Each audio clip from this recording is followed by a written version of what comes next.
When you borrowed the $50,000, or when you guaranteed the debt of world-class developments personally, you knew that you did not have the wherewithal to honor that guarantee if demand was made on it. Correct. And was that an open secret between you and Mr. Silvio de Gasperis of the TACC group? Did he know that too? Not that I was aware of. He believed you had resources? Yes. Did he ask you for any evidence to support that belief? No. When he extended the loan to World Class Developments Limited, did he ask for a financial statement for World Class Developments Limited as to its ability to repay the $50,000 loan? No, he did not. Did he know that the next day that Mr. DeChico would be stepping into the company as the majority owner? No, he did not.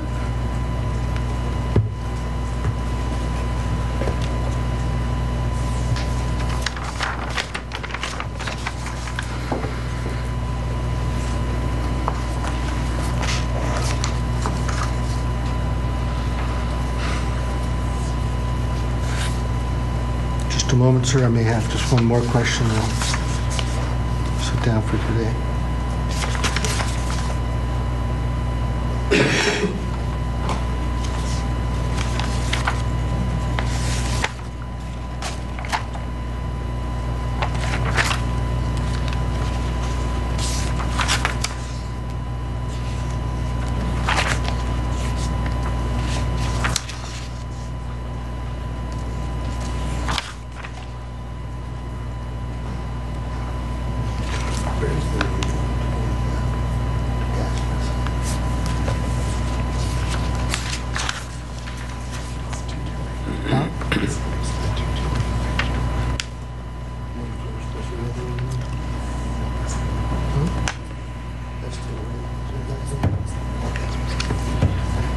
Now, I just want to ask you a couple of other questions. This morning, Mr. Gover asked you about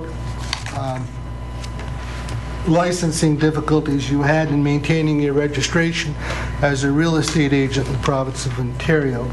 You told us that your license was suspended on 2 occasions. Correct.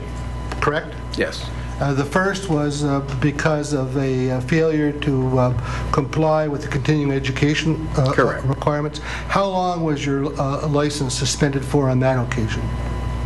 I think 2 or 3 months. Took me 2 or 3 months to do the courses. And do you know when that was? 2007.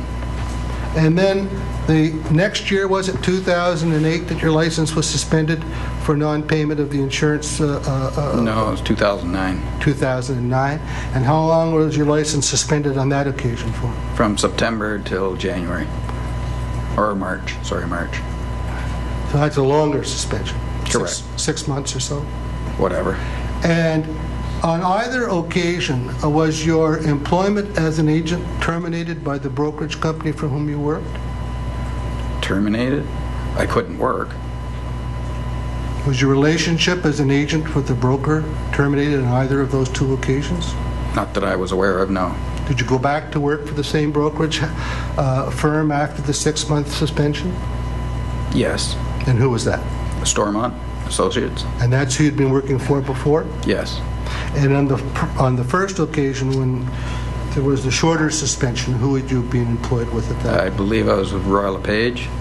And did you go back to work with them after? No, I went to Stormont. And was the fact that you went to Stormont in any way related to a decision of Royal LePage that they didn't want you back? No.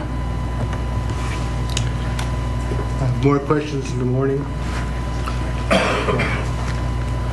More questions in the morning, Your Honor. All right, thank you. Commissioner, I do have, we've prepared a chronology of where we're going with the documents, which we've got proposed to hand out to any council who wants it to the Commission. Might save you some note-taking time. Help me.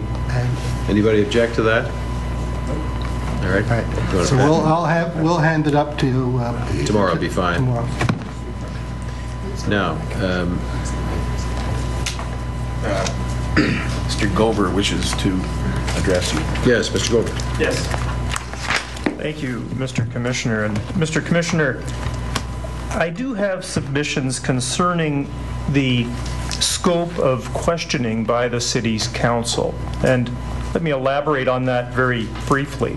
I think it might be better if we excuse the witness for this. Yes. I think you're finished for the day, Mr. McCallion, unless Ms. Rothstein wanted to ask some questions at this point. Or do you wish to wait until the end? Sorry? I'm in your council's hands. In the morning when you... All right, Mr. McCallion, thank you very much. You may, Okay. you may leave.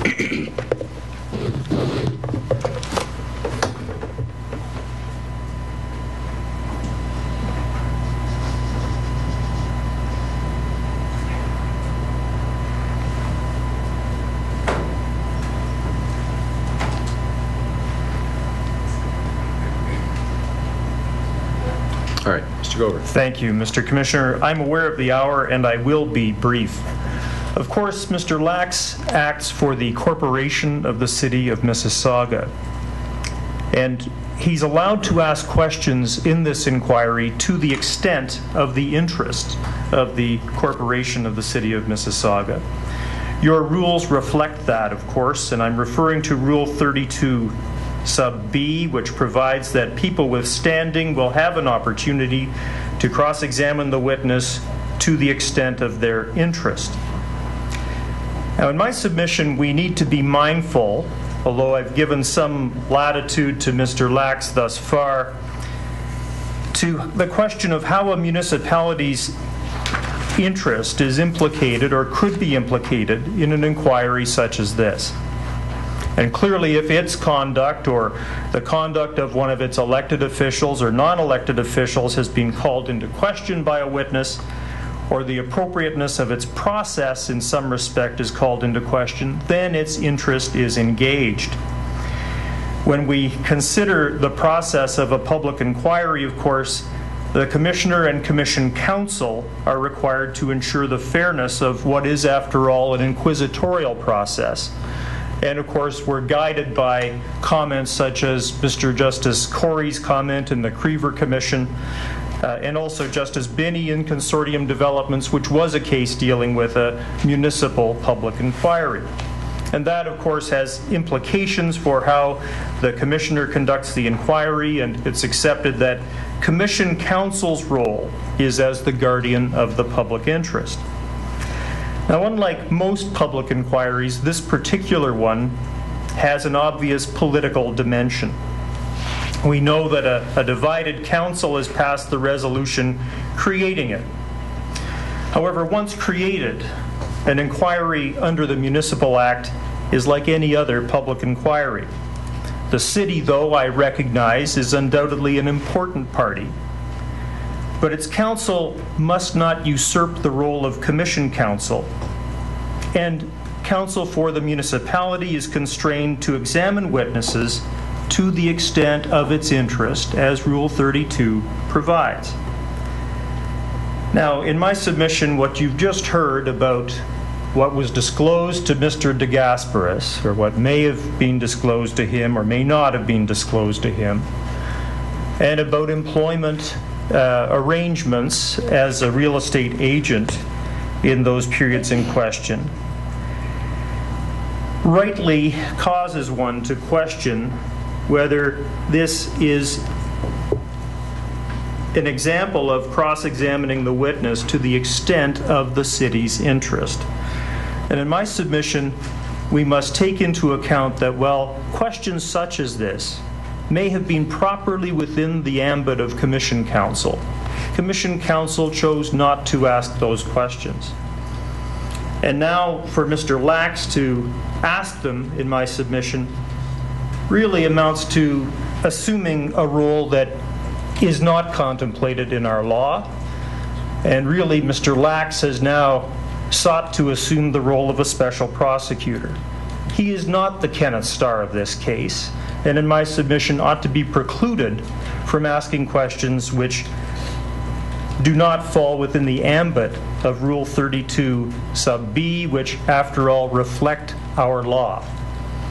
So I put Mr. Lax on notice, and I have finished at 4:30, that I will have objections tomorrow whenever in my submission questions are asked which don't engage the city's interest, but instead deal with these collateral issues which Commission Council has seen fit not to deal with.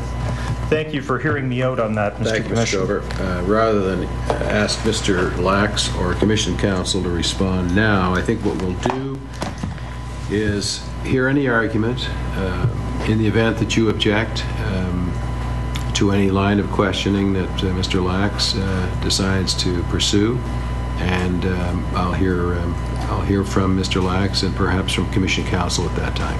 Thank you very much, sir. 10 o'clock. Would you all rise, please?